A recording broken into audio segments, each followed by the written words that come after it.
أعوذ بالله من الشيطان الرجيم. بسم الله الرحمن الرحيم.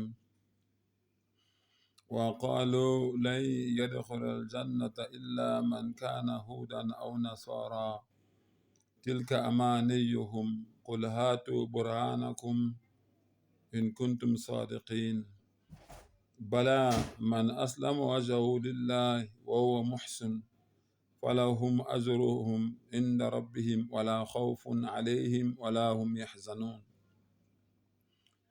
Sangathu Allah umdali wey'nsuku angabusisa ukufundwa kwezwi lakhe. Ngicela u-Allah angivikele kusathane ongathandwa. Egameni lika Allah onomusa onesihawu. Ukuthula makube kini nonke sizwe simpisholo. Ma-alkhabuleni umdali nezibusiso nomusa wakhe ngathi ungaba nani. Umdali kule verse engikhuluma ngayo usitshela indaba eyisimanga. Okuyiyo le verse le eyenza ukuthi siqiniso ukuthi zonke izinkolo noma amasonto noma amabandla ngaphandle kwenkolo ye-Islam, inkolo yokuzithoba, yokuzehlisa, yokuzinikela, yokuqala kokuhlakanipha ngokwesaba uNkulunkulu, noma yiphi inkolo ngaphandle kwe-Islam, izinkolo zikaSathane. Le verse le engikhuluma ngayo obunye ubufakazi umdali asinikeza bona. Khumbulani ngithe kwiQuran kukhuluma umdali kuphela, amazwi akhe kuphela. Yingakho ngikuquotela nge-Arabic ukuthi ngikubonisa ukuthi ngiquota from the original source. Yingakho ngithi nawe wena ocabanga ukungi-challenge, uma mina uzokhuluma nami uquote from the original source. Uma ngabe uzokhuluma nami nge-Old Testament, uqala ungibonise i-Old Testament i-originally ebhalwe ngesiHebheru. Mawuza ku-New Testament uqale ungibonise i-New Testament originally ebhalwe ngesiGreek, then so ungaquota. Yeza ngiquota from the original source ku-Quran. Allah says waqalu bathi lan yadkhulul jannah, angeke baze bangene eparadise man kana hudan aw nasoro, ngaphandle kokuthi abantu babe amaJuda noma babe amaKristu.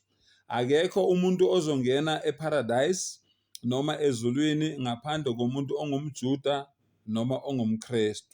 Umdali uthi basho njalo, amaJuda namaKristu asho njalo. Uthi-ke umdali tilka amaniyuhum, is their wishful thinking, yifiso zabo nje labo bantu labo. U-Allah uthini? Uthi qul, batsheleke manje wena Sulumane, wena Muslim, wena sithunywa sami, batshele manje, challenge them njengoba sihlale sini-challenge.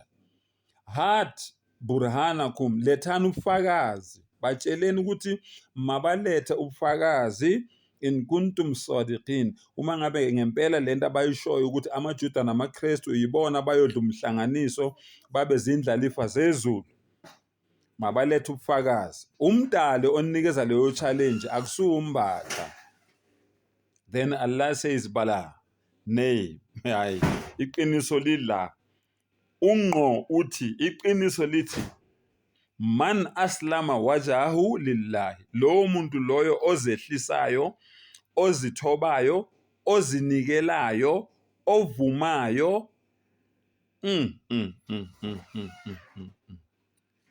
wajahu lillahi, ngobuso bakhe, ngobuso bakhe, enzela bani? Enzela u-Allah, ozehlisayo, owehlisa ubuso bakhe aye ngabo lapha phansi, enzela umdali wakhe.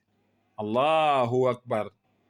Wa huwa muhsin, ene lowo muntu loyo wenza izinto ezi-right, uziphethe kahle, akagcinanga nje ngokuthi azehlise kodwa nezenzo zakhe zisho njalo, wenza kahle, uziphethe kahle. Falahum ajruhu, isibusiso sabo, balindwe isibusiso sabo. Allahu akbar. Isibusiso sabo sikubani? Inda rabbihim. Isibusiso sabo abazithola, bazothola isibusiso kumdali wabo. Okulandela lapho mangabe benze njalo, fala khawfun alayhim wala hum yahzanun. Akusena kusaba ezimpilweni zabo, akusena kukhathazeka. Nalo ke ivesi elenza ukuthi sithi zonke izinkolo ezingazehlisi, ezingafundisi ngobunye bukaMdali, ezingafundisi ngokuzithoba, ezingafundisi ngokuzotha, ezingafundisi ngokuzinikela, ezingafundisi ngokwesaba umdali wezinto zonke, umdala wey'nsuku, owadala ilanga, wadala inyanga, wadala iy'nkanyezi, wadala konke okukhona emazulwini nasemhlabeni. Zonke izinkolo ezingafundisi ngokuthi kwesatshwe loyo, yizinkolo zikaSathane. Le verse engiqeda ukukhuluma ngayo is one of the reasons sithi thina maSulumane zonke izinkolo ezithi akukhonzwe abanye onkulunkulu izinkolo zikaSathane. Seningangithuka-ke nigcine la nithanda khona, kodwa iqiniso seniyalazi.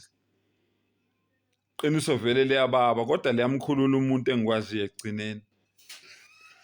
John 8 verse 32.